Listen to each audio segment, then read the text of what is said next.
하나님 말씀 함께 보시겠습니다. 누가복음 17장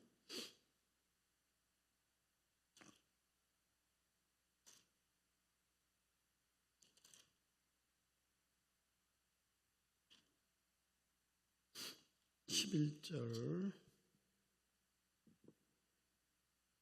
19절까지 교독하겠습니다. 예수께서 예루살렘으로 가실 때에 사마리아와 갈릴리 사이로 지나가시다가 한 마을에 들어가시니 나병 환자 10명이 예수를 만나 멀리 서서 소리를 높여 이르되 예수 선생님이여 우리를 불쌍히 여기소서 하거늘 보시고 이르시되 가서 제사장들에게 너희 몸을 보이라 하셨더니 그들이 가다가 깨끗함을 받은지라. 그 중에 한 사람이 자기가 나온 것을 보고 큰 소리로 하나님께 영광을 돌리며 달려와 예수의 발 아래 엎드려 감사하니 그는 사마리아 사람이라. 예수께서 대답하여 이르시되 10사람이 다 깨끗함을 받지 아니하였느냐 그 9은 어디 있느냐.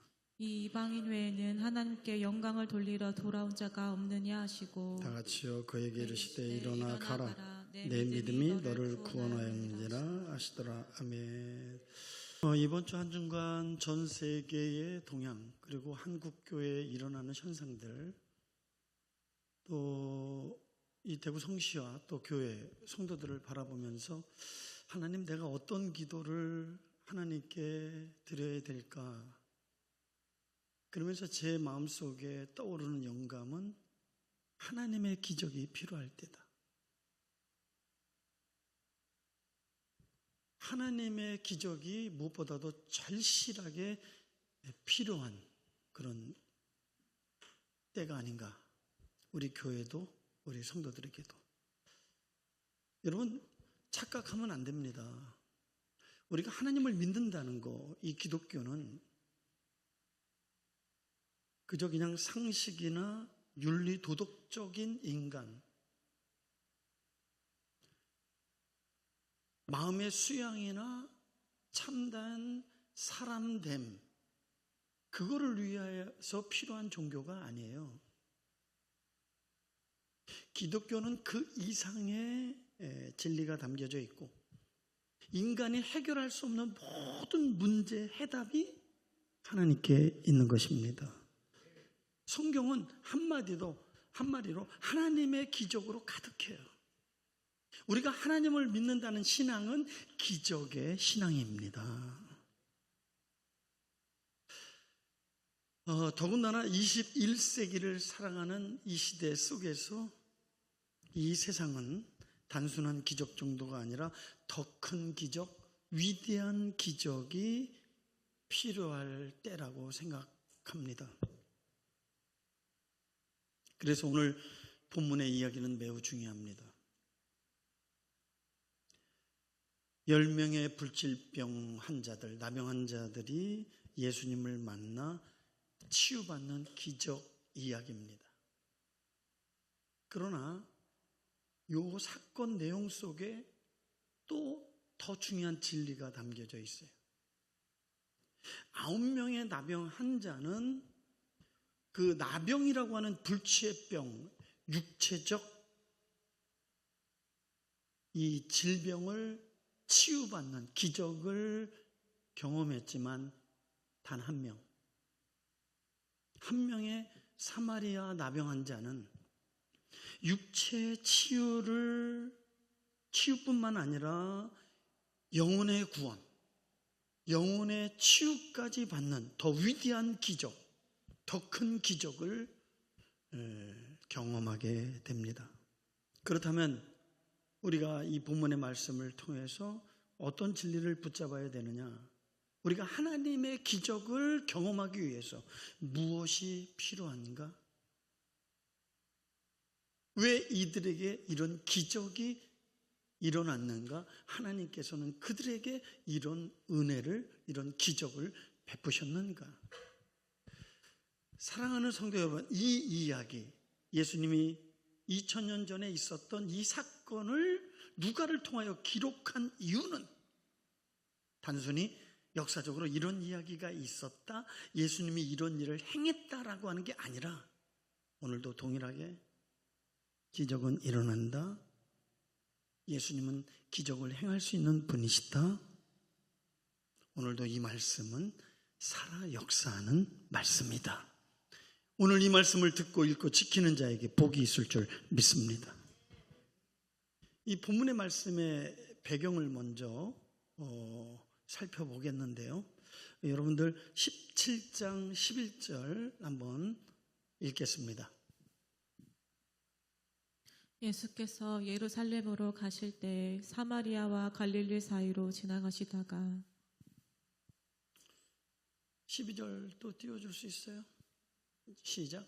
한 마을에 들어가시니 나병 환자 10명이 예수를 만나 멀리 서서 자, 11절로 다시 돌아가서 이 말씀 속에 이 사건의 배경을 우리는 알 수가 있어요.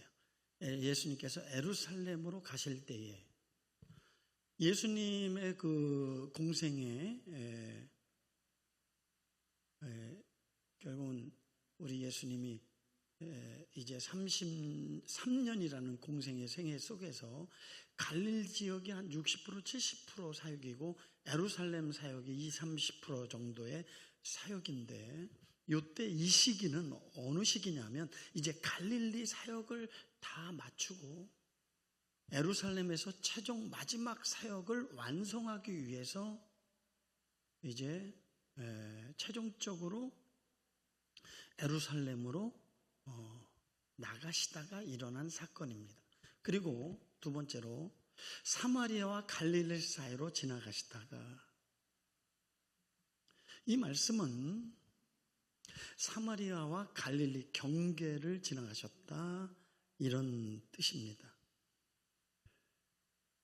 유대인들은 예루살렘으로 갈 때 사마리아를 통과 안 해요. 사마리아인들은 아수르 민족, 혼혈 민족.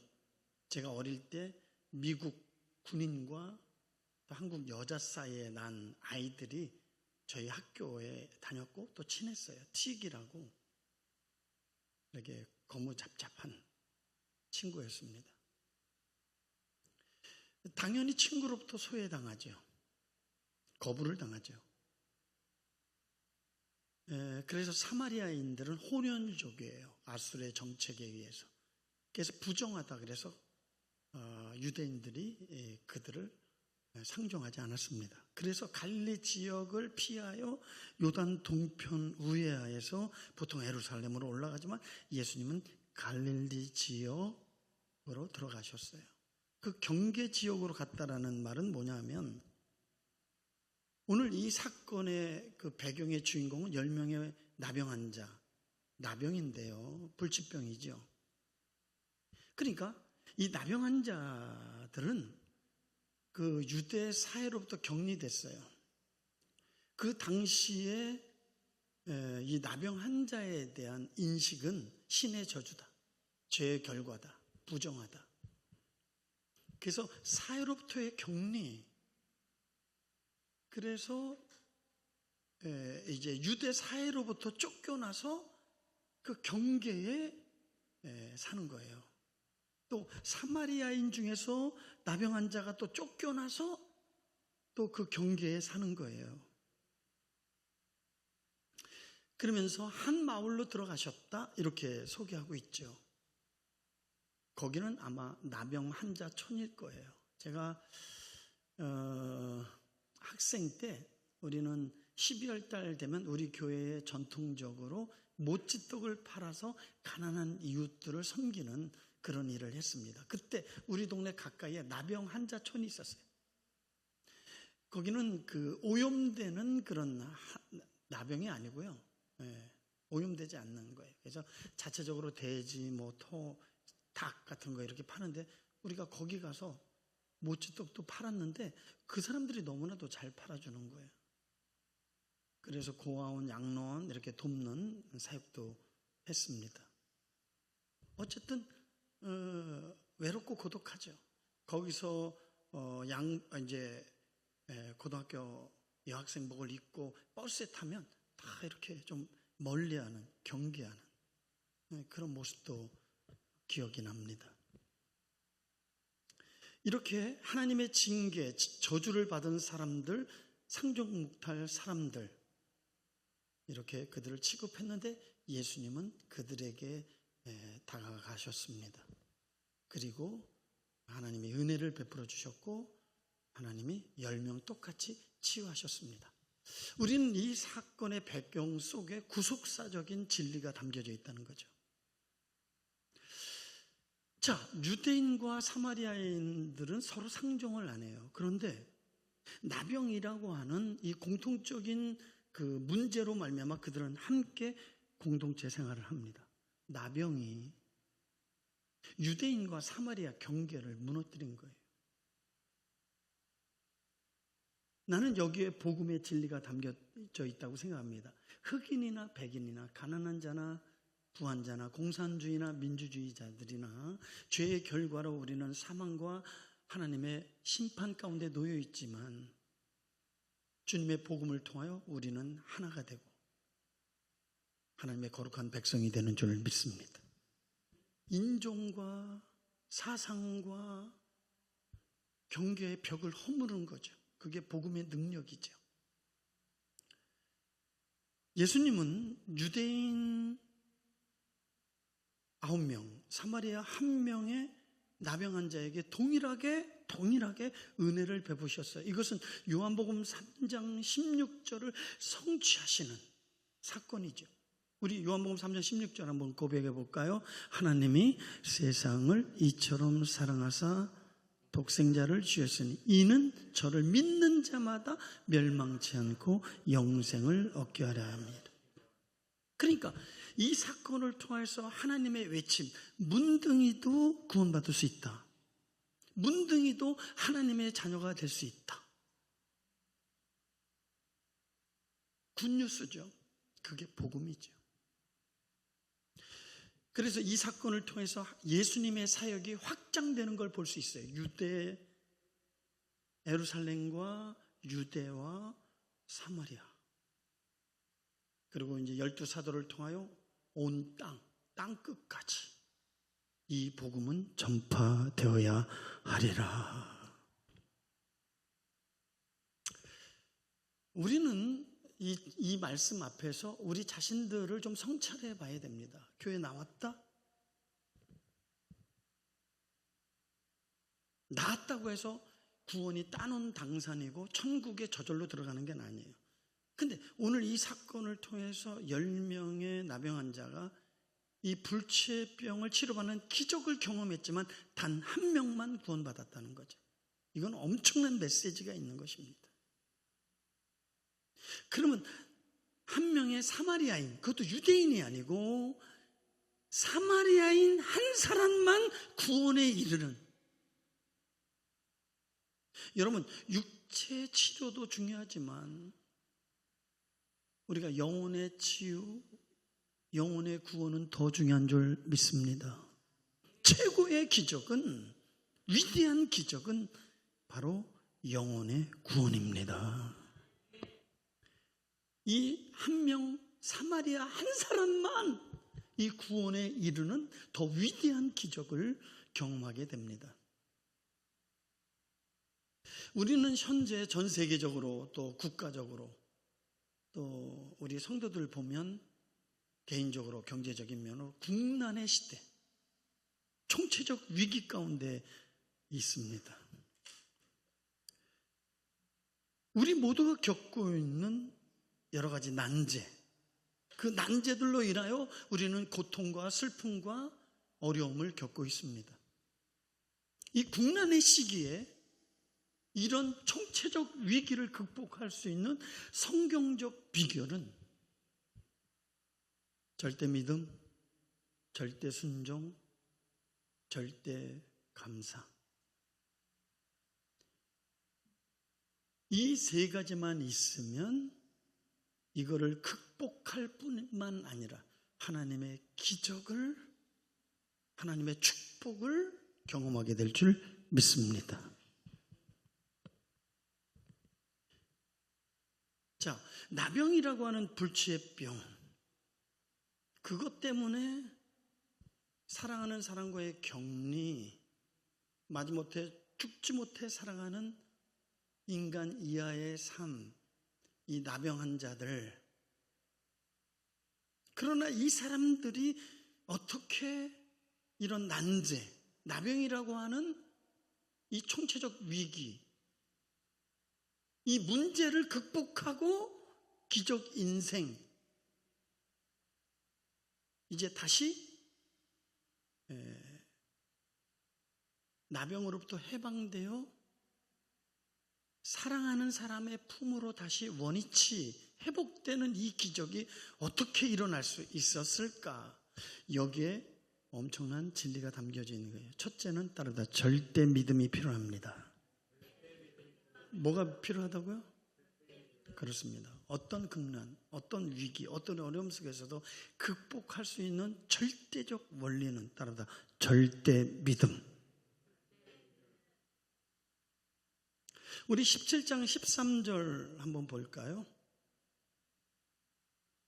그들이 예수님을 보자마자 예수님을 알아보고 이렇게 외쳤어요. 13절 다 같이 읽읍시다. 소리를 높여 이르되 예수 선생님이여 우리를 불쌍히 여기소서 하거늘. 여러분, 우리를 불쌍히 여겨달라는 건 뭐예요? 우리가 갖고 있는 이 난제, 이 불치의 병으로부터 어떻게 해달라는 거예요? 고쳐달라는 거죠.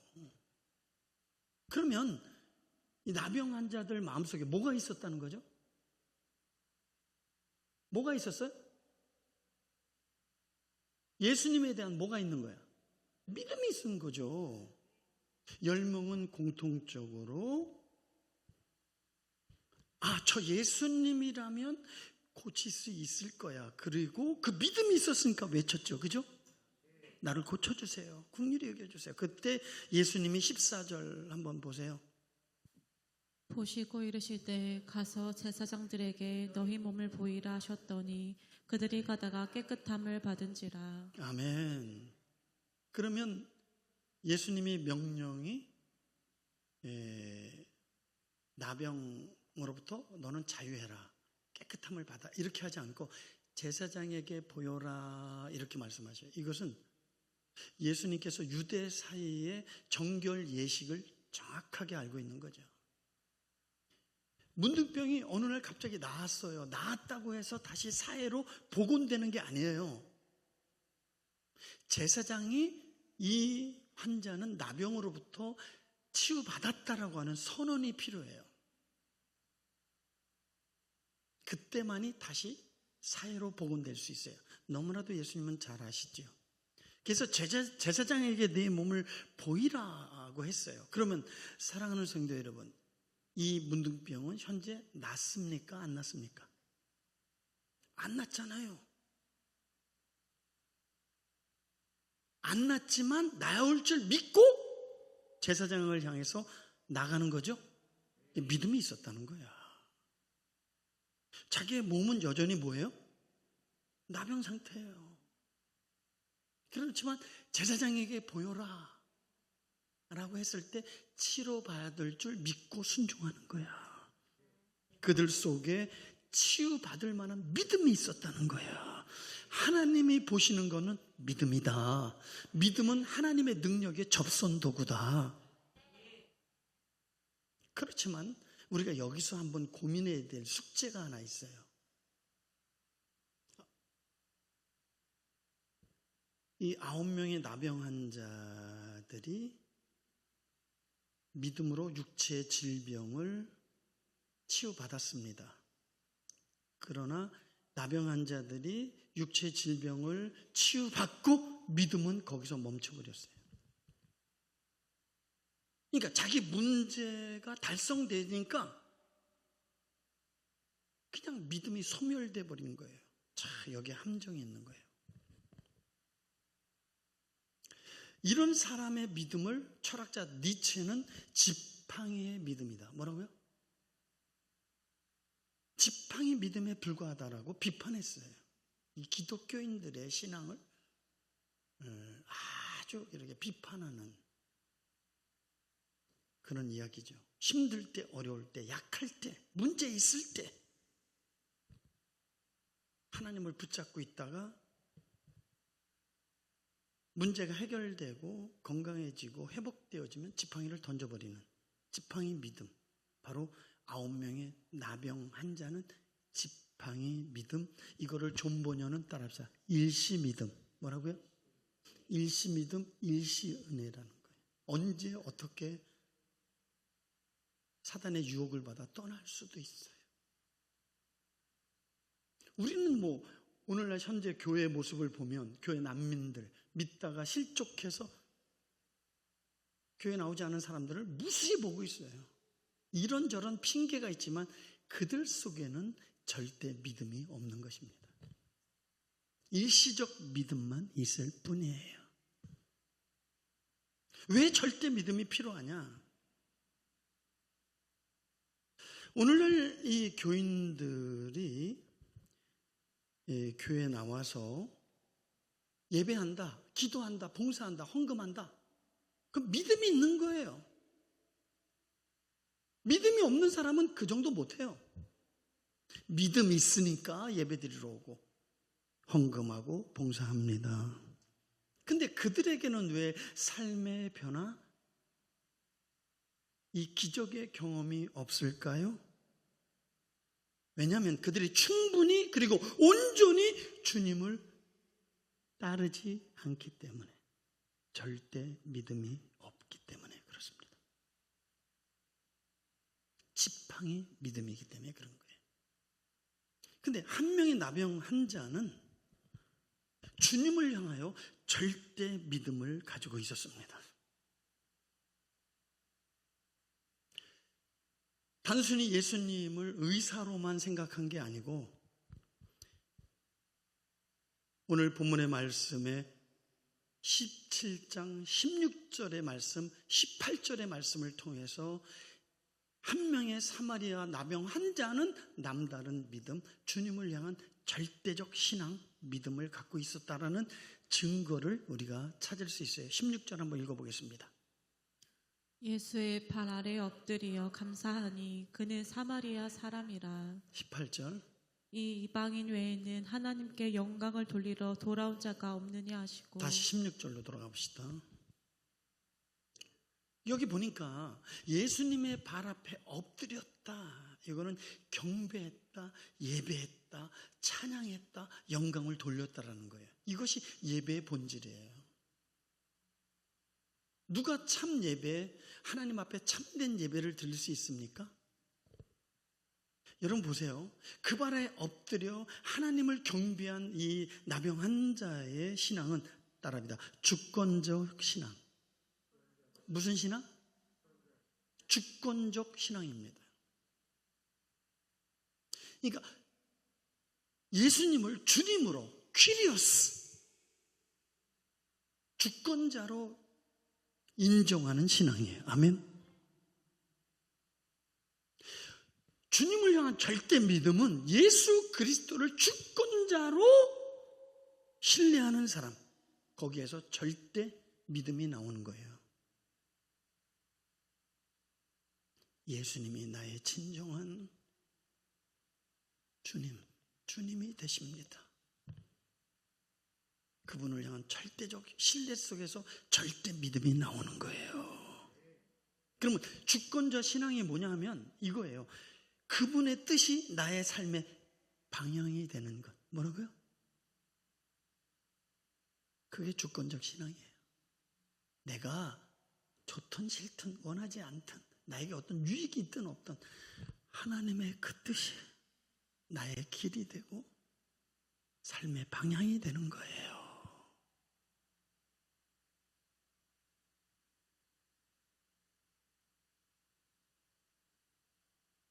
주님을 향한 이 절대 믿음, 주권자 신앙이 더 위대한 기적을 가져왔어요. 17장 19절. 그에게 이르시되 일어나 가라 내 믿음이 너를 구원하였느니라 하시더라. 여러분 이 선언 있잖아요. 너는 구원받았어 라고 하는 이 선언, 예수님의 선언, 이거만큼 더 확실한 게 어디 있을까? 안 그래요? 너의 영혼은 구원받았다. 와우. 얼마나 감격적이겠어요. 절대 믿음이 더 큰 위대한 기적을 가져온 것입니다. 두 번째, 하나님의 기적이 필요한데요. 두 번째 필요한 것 따르다 절대 감사. 뭐라고요? 자, 누가복음 17장 16절의 말씀 한번 읽겠습니다. 시작. 예수의 발 아래 엎드려 감사하니 그는 사마리아 사람이라. 엎드려 감사했다. 이 감사는 단순히 고마움의 표시가 아니에요. 더 깊은 내용이 담겨져 있는 거예요. 그러면 우리 9명의 나병 환자에게 한번 인터뷰 해봅시다. 당신은 주님으로부터 이 큰 은혜 받았죠. 그죠? 보통 은혜가 아니잖아. 그죠? 당신은 왜 그분께 감사하지 않았나요? 라고 기자가 질문했다면 그분들은 뭐라고 대답했을까? 이렇게 변명했을 것 같아. 나중에 하려고 그랬습니다. 뭐라고요? 나중에, 안 하려고 하는 게 아니라 나중에 하려고 그랬습니다. 자, 자기네들이 나병에서 치료받았다라고 했을 때 그들에게 가장 급선무는 뭘까요? 여러분, 네? 자, 내가 나병 환자야. 근데 내가 극적으로 치료받았어. 그럼 가장 급선무가 뭐죠? 그렇지, 제사장에게 먼저 보여야지. 그래서 제사장으로부터 완치 판결을 받아야 돼요. 그죠? 그래야 사회로 다시 격리해서 해방되고 가족의 품으로 갈 수 있어요. 예, 여러분, 제사장으로부터 완치 판결, 사회적 격리로부터 해방, 가족의 품으로 돌아가는 거, 이거 중요해요. ABC 너무 중요해요. 그러나 치명적 오류가 있어요. 그들에게는 예수님이 우선이 아니었다는 거예요. 여기에 문제가 있는 거예요. 내가 감사를 안 하려고 하는 것은 아닙니다. 나중에 하려고 했어요. 그들에게 있어서 예수님은 우선이 아니었다는 거예요. 그러나 한 명의 사마리아 나병 환자는 그 무엇보다도 예수님이 우선이었습니다. 저는 성도들을 이렇게 살피면 저 사람은 무엇이 우선인가를 저도 알아요. 주님이 우선인지 세상이 우선인지 저는 알아요. 아니, 목사도 아는데 분별이 되는데 하나님은 모르겠어요? 마음을 지으신 그분이 너의 마음을 모르겠냐? 생각을 지으신 그분이 너의 생각을 모르겠냐? 눈을 지으시고 입을 지으신 그분이 너의 말을 모르겠니? 신앙생활은 우선이 중요합니다. 그래서 예수님께서는 이 우선에 대한 교훈을 자주 하셨어요. 마태복음 6장 33절. 그거는 이방인들이 무엇을 먹고 마실까 하는 것이니라. 그러나 너희는 하나님의 백성이라면, 하나님의 자녀라면 먼저 그 나라와 그 의를 구하라. 이게 우선이 되어야 되느니라. 내 부모 장례를 치러야 되는데 그거 중요해. 중요하지 않다는 게 아니에요. 이건 우선순위의 문제를 교훈하는 거예요. 소독하고 장가도 치러야 되고 자식의 도리 또 부모의 도리를 다 해야 됩니다. 그래, 그거 중요해. 그러나 그거보다 먼저 우선이 중요하다. 나를 따르라. 여러분들은 그 무엇보다도 예수님이 우선이십니까? 이때 아멘이 터져 나와야 돼. 그러니까 여기에 꽉 차야 나오지, 꽉 차지 않으면 안 나오는 거예요. 기도도 꽉 차야 역사하는 거고, 믿음도 꽉 차야 터져 나오는 거예요. 하나님의 사랑이 꽉 차야 흐르게 되는 거예요. 질문합니다. 여러분들은 예수님이 우선이십니까? 우선이 아니더라도 우선되기를 원합니다. 그런 믿음의 고백을 하세요. 예수님이 우선이십니까?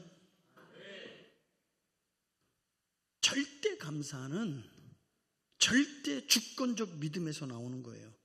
주님이 최우선이 되실 때에 된 자의 고백이에요. 하나님 감사합니다.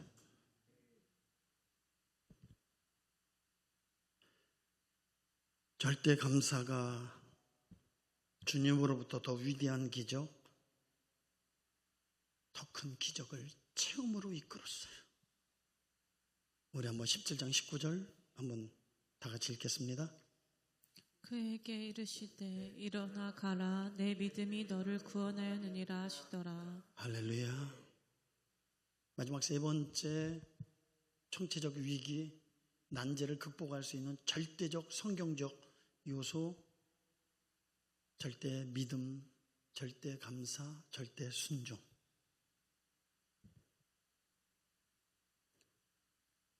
절대 순종에 대해서 말씀을 나누기를 원합니다. 10명의 나병 환자들,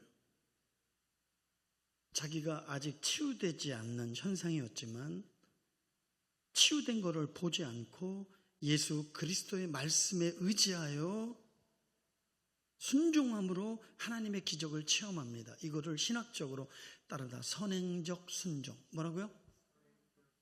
선행적 순종이에요. 그 선행적 순종이 내 눈에 아무 증거 아니 배워도 내 귀에 아무리 소리 안 들려도 믿음만을 가지고 나아갔더니 순종했더니 하나님을 보게 됐다. 자, 우리 14절 예수님의 명령을 한 번 더 이렇게 주의해서 살펴봅시다.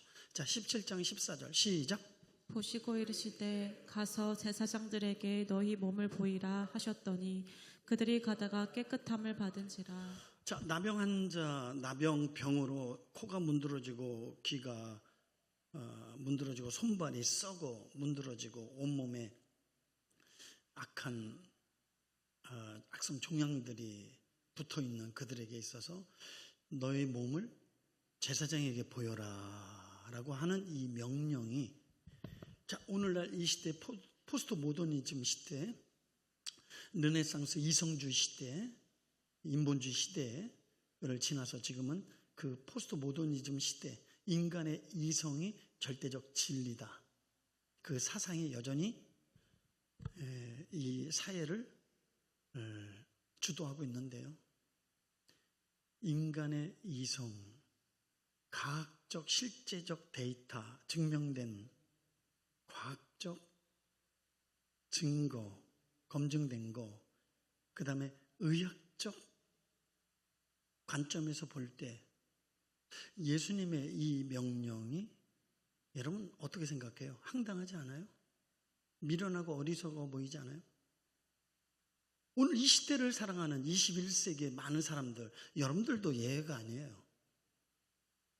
그렇게 신봉하고 그렇게 절대적으로 믿고 있는 이성, 과학의 힘, 의학의 힘, 그렇게 절대적으로 신봉하고 의지하고 또 따르고 있는 그 이성과 과학과 의학이, 여러분 이 나병 환자를 고쳤어요? 못 고쳤어요? 못 고쳤다면 그게 어떻게 절대적 진리가 될 수 있으며 우리가 신봉하고 따를 수 있겠습니까? 그건 거짓 지식이지요. 우리가 진짜 믿고 신봉하고 따라야 될 진리는 뭘까요? 하나님의 말씀입니다. 그러면 주님의 명령에 이들이 어떻게 됐죠? 따르다 깨끗함을 얻었느니라. 믿고 순종한 결과가 뭐예요? 기적이다.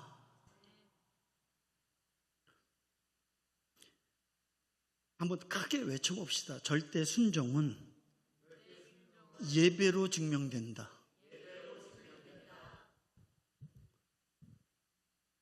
여기에서 여러분들이 예기치 못한 예수님의 엄청난 가르침이 있어요.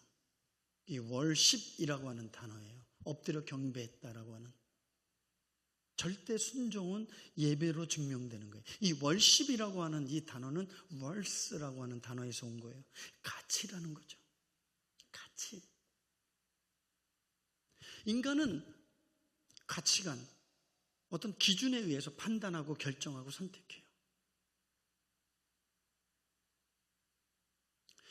예배는 예수 그리스도를 최고의 가치로 둔 사람의 신앙의 표현입니다. 예수님을 나의 삶의 최고의 가치로 둔 사람들의 신앙의 고백이 바로 월십입니다. 그래서 요한계시록 우리가 4장 11절인가요? 24장로가 자기의 면류관을 예수께 던지면서 우리 주 하나님이여 영광과 존귀와 능력을 받으시는 것이 합당하나이다. 최고의 영광, 최고의 존귀 받으실 분은 예수 그리스도다. 근데 그 합당이라고 하는 영어가 월십이라는 단어예요. 월십. 그럼 누가 진정으로 예배할 수 있어요? 그분이 나의 삶의 최고의 가치가 될 때. 그래서 절대 순종은 단순히 예수님의 명령을 이행하는 것에 그치지 않고 받은 은혜의 근원을 찾아. 그럼 받은 은혜의 근원이 누구예요? 예수 그리스도죠.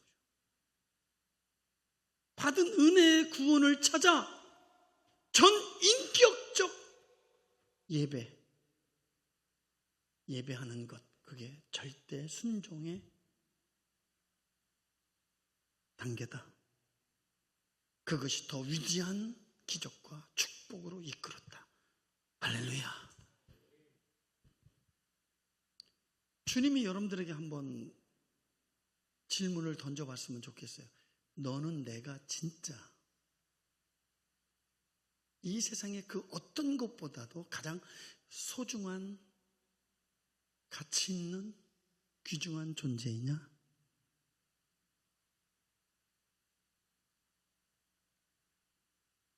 하나님은 종종 확인하기를 원합니다. 마지막으로 절대 믿음, 절대 순종, 절대 감사로 말미암아 기적의 삶을 연출했던 조지 워싱턴 카비 박사, 여러분들이 혹시 들어볼 수 있을지 모르지만 땅콩 박사, 이 사람 이야기를 하면서 마치려고 합니다. 이 사람은 원래 노예의 아들로 태어났어요. 비천한 환경 속에 자랐죠. 그럼에도 불구하고 이 카비의 마음속에 항상 이 세 가지가 그를 주관했어요. 그는 매일 새벽 아침에 기도로 시작했고, 그리고 연구소에 가서 하나님 앞에 무릎으로 자기 일을 시작했습니다. 절대 기도죠. 그는 하나님 앞에 이런 기도를 했어요. 하나님, 우주의 비밀을 알려주세요. 하나님, 이 세상의 비밀을 제게 알려주십시오. 그랬더니 하나님께서 너는 작은 사람이니 작은 것을 물어보라 그런 거예요. 우주 물어보지 마. 작은 것 물어봐. 그래서 자기가 갖고 있는 게 땅콩이야. 땅콩을 연구하는 거죠. 땅콩. 이 땅콩의 비밀, 하나님 이 땅콩의 비밀을 이제 하나님의 음성을 듣고 순종해서 땅콩의 비밀이 뭘까라고 연구를 했어요. 당시 미국은 여러분들이 잘 아는 모카, 면화의 단작으로 비옥한 땅이 척박한 땅, 죽음의 땅으로 변질됐어요. 많은 화학 물질로 말미암아 땅이 오염된 거예요. 그런데 이 카비가 윤작 농법으로 화학 비료를 쓰지 않고 콩과 식물을 통하여 이 토양의 생명력을 불어넣는 토양 부활의 생계학적 기적을 가져왔어요. 그러면서 콩을 심게 되고 콩이 풍작을 이루게 돼요. 농부들의 그 한숨과 눈물이 기쁨으로 바뀌었지만 유통 문제가 있는 거예요.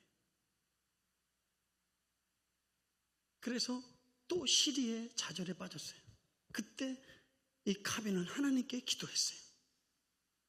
하나님, 어떻게 하면 좋겠습니까? 내가 무엇을 하여야 합니까? 절대기도. 어떻게 할까요? 라고 했을 때 하나님께서 그에게 또 지혜와 지식을 주셔서 땅콩을 통하여 땅콩 속에 항물을 분리하여 땅콩 우유, 땅콩 버터, 마가린, 기름, 비누, 화장품, 잉크, 연료, 의약품 300여 개를 만들어내는 놀라운 역사를 이룹니다. 이것이 파산 위기의 경제적 회복을 가져다주는 기적이 일어나는 거예요. 그래서 미국 의회가 우리나라로 말하면 국회죠. 이분을 초청했어요. 이 땅콩에 대한 의문을 갖고 그를 소환하면서 청문회를 통해서 이 제품에 대해서 좀 소개를 하라 그랬어요. 그래서 가방에 가득 자기 그 개발한 이제 물건들을 갖고 가면서 가방에서 물건을 그 국회 청문회에 딱 펼치면서 이런 말을 했어요. 이 모든 것은 제가 한 것이 아니라 하나님이 하셨습니다. 그래서 사람들이 감동을 받고 인정해서 이 땅콩 사업을 전적 지원을 허락을 받게 돼요. 그래서 인종차별 시대에 인간 승리의 기적을 보여준 사람이 되었습니다. 그 당시 헨리 포더와 당대의 인물들이 그 특허를 우리 얼마든지 당신이 원하는 재정을 지원하겠다. 이 특허를 우리에게 팔 것을 지원합니다. 그때 이런 고백을 해요. 이것은 하나님이 가난한 농부들을 위해서 주신 지혜이므로 내가 팔 권리가 없습니다. 그러면서 이동식 학교를 만들어서 가난한 농촌을 방문해서 이 새로운 농법을 가르치면서 이 하나님의 은혜가 흐르게 했어요. 이웃과 사회에 하나님께 감사함으로 돌려드렸어요. 절대 감사. 이런 청지기적인 삶의 태도가 그의 삶의 기적으로 그의 인생을 아름답게 만들었습니다. 절대 믿음, 절대 기도, 절대 순종, 절대 감사. 오늘날 우리는 하나님의 기적이 필요합니다. 오늘도 하나님의 기적은 일어납니다. 그러기 전에 우리는 하나님 앞에 이렇게 기도해야 돼요. 하나님, 나에게 절대 믿음, 절대 순종, 절대 기도, 절대 감사의 마음을 내게 주옵소서.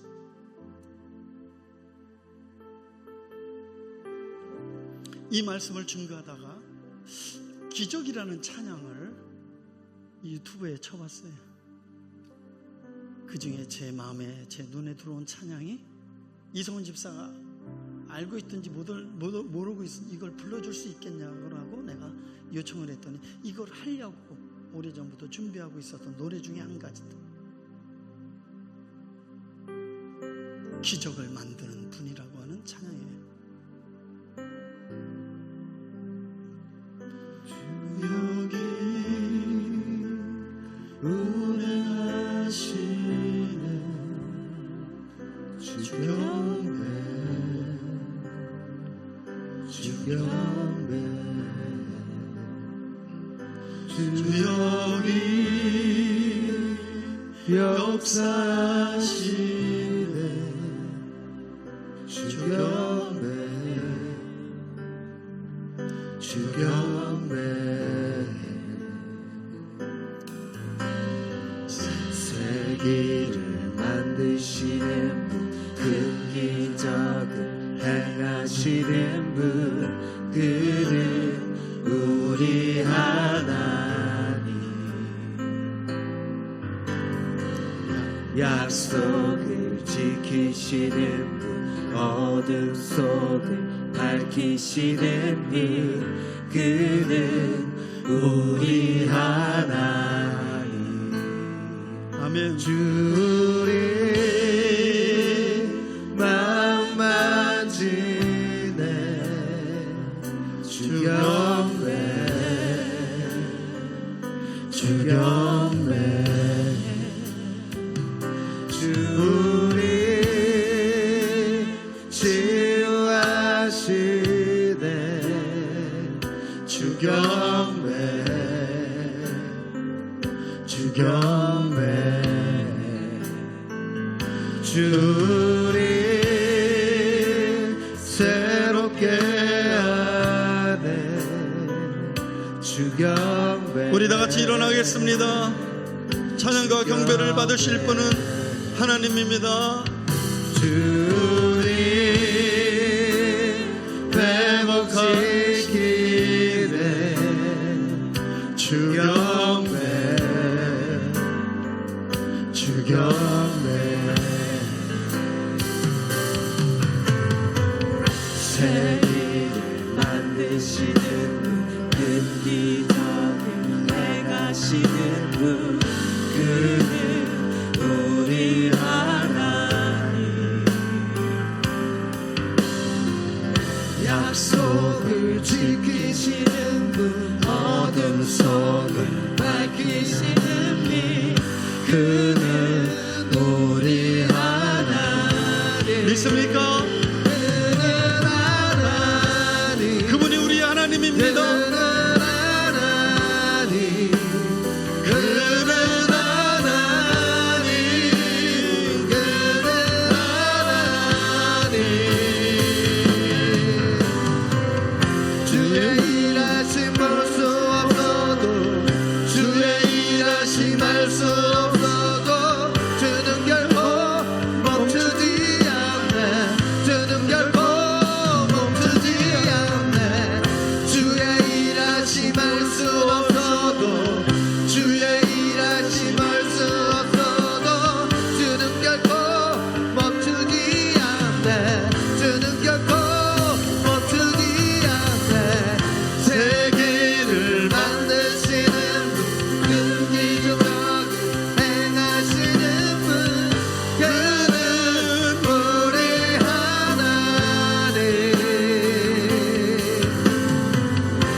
주님을 나타내 주시옵소서.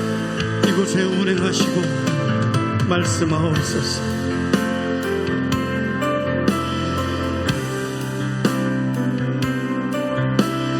하나님 안에 우리 하나님인 것을 믿습니다. 우리에게도 절대 믿음, 절대 감사, 순종, 기도의 마음을 주시고 현실을 바라보지 말고 선행적 믿음, 여전히 나병이지만 그분의 명령을 믿고 의지했던 절대 믿음을 우리에게 주옵소서. 우리 하나님 주권적 신앙을 회복하옵소서. 절대 믿음과 절대 감사의 마음을 달라고 우리 한번 주여 삼는 기도합니다. 주여 주여 우리의 삶이 아무리 절망스럽다 할지라도